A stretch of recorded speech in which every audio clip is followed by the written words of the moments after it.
Alejandra, con gran preocupación fue recibido por analistas, exministros y gremios el anuncio del Gobierno Nacional de decretar una emergencia económica luego del hundimiento en el Congreso de la reforma tributaria. Sí, señor, esto por las facultades que se le otorgarían al presidente, entre ellas la de crear y modificar impuestos. Además, los expertos aseguran que no se cumplen las condiciones que justifiquen esa decisión. María Fernanda Tarazona nos cuenta hasta ahora qué otros detalles tiene María Fernanda y qué se ha conocido sobre la posición de la Corte Constitucional, muy importante. Buena tarde.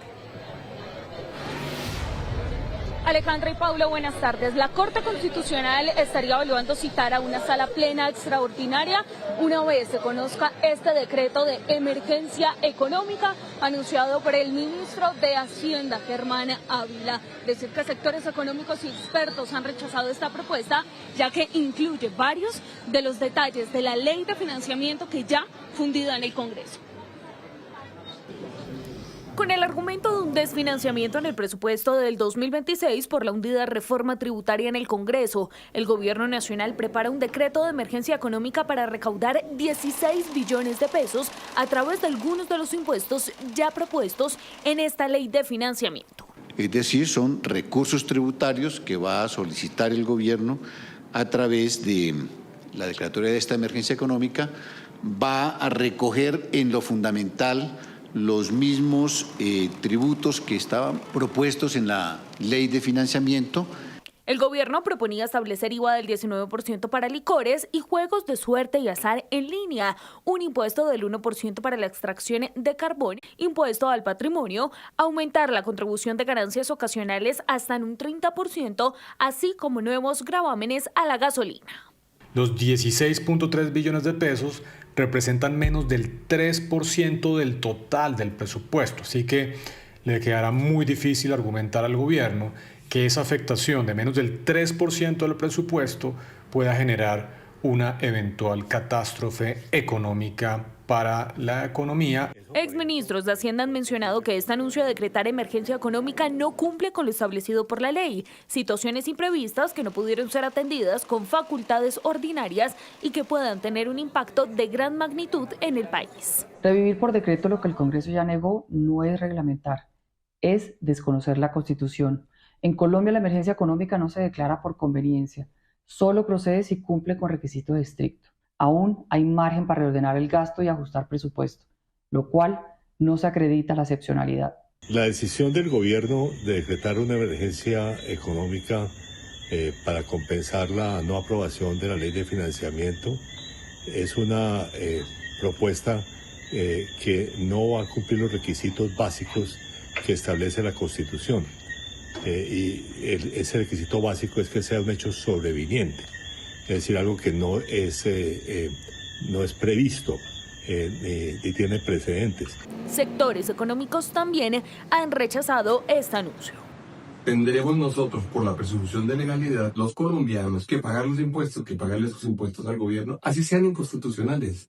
Luego seguramente la Corte dirá que fueron inconstitucionales y le ordenará al gobierno que seguramente que los devuelva. Ahí existe efectivamente una fragilidad fiscal, pero esta fragilidad fiscal es estructural, no es nueva, no es sobreviniente como lo dije anteriormente.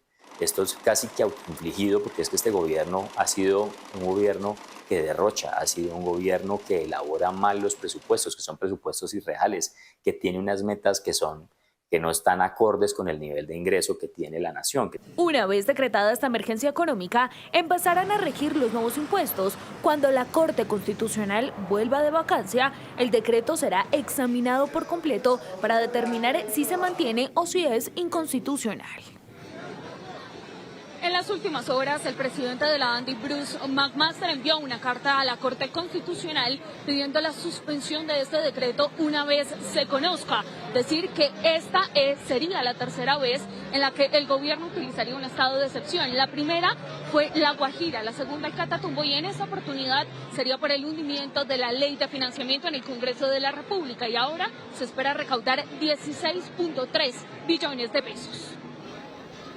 Pendientes de la respuesta a esta solicitud, María Fernanda, gracias. Mientras tanto, continuamos analizando este tema. Por eso, a esta hora nos acompaña José Manuel Restrepo, exministro de Hacienda, a quien le damos la bienvenida a Noticias Caracol. Y comienzo inmediatamente, buenas tardes, exministro, preguntándole sobre la necesidad de esta medida. ¿Qué tan necesario es y qué implicaciones tendría esta declaratoria de emergencia económica para afrontar la situación fiscal del país en el 2026? Alejandra, muchas gracias por la invitación y a todos los televidentes de Noticias Caracol. Claramente esta declaratoria de emergencia, además de que es inexequible y va a ser seguramente declarada en tal sentido, pues en el fondo no es necesaria. Y no es necesaria porque, como se señalaba, representa 2.9% del presupuesto nacional. Y ese esfuerzo lo podría hacer perfectamente el gobierno a través de la reducción de gasto público, sobre todo en burocracia y derroche de órdenes de prestación de servicio o algunas inversiones no necesarias en este momento, en lugar de acudir a una emergencia que claramente no responde a un hecho sobreviniente y excepcional, porque es inducido incluso por el propio gobierno al haber presentado un presupuesto que el gobierno conocía no era capaz de financiar en más de 45 billones de pesos, donde aumenta la deuda fruto de ese déficit fiscal y están elevándose de manera excesiva los costos de endeudamiento público. Entonces, el gobierno no puede fabricar una emergencia para después decretarla.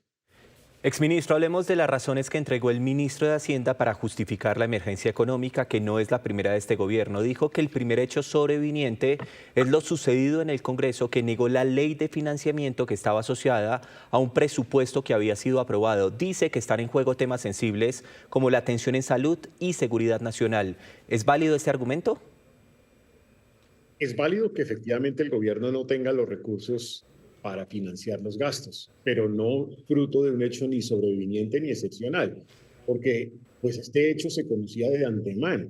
Incluso no es excepcional que el Congreso niegue un proyecto de ley de reforma tributaria. Por lo tanto, pues uno no puede inducir o de alguna manera utilizar burdamente un sistema de declaratoria como esta, constitucional de emergencia económica, para aprovecharse de ella.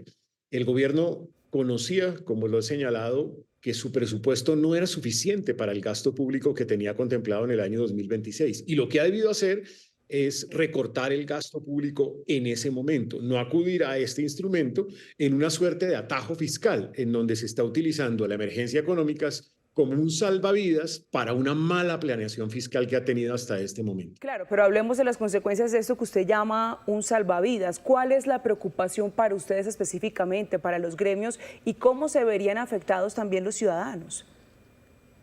La preocupación de fondo es que en medio de una vacancia judicial se presenta un proyecto de emergencia económica con una cantidad de impuestos adicionales que terminan afectando la dinámica productiva del país y al ciudadano. Hasta este momento se conoce un borrador no oficial de esa declaratoria de emergencia económica que empieza a hablar de impuestos que le preocupan al país. Por ejemplo, elevar del 4 al 5 por mil. Por ejemplo, imponer un impuesto a las empresas, al patrimonio de las empresas, que no existe en la mayoría de los países del mundo porque es antitécnico y va en contra de la capitalización empresarial y de la generación de riqueza en un país, aparte de otras medidas de IVA que afectarían al ciudadano. Muy pendientes además de las decisiones que pueda tomar la Corte en medio de esta situación. Exministro, gracias por estar con nosotros a esta hora en Noticias Caracol del Mediodía. Muchas gracias, Pablo.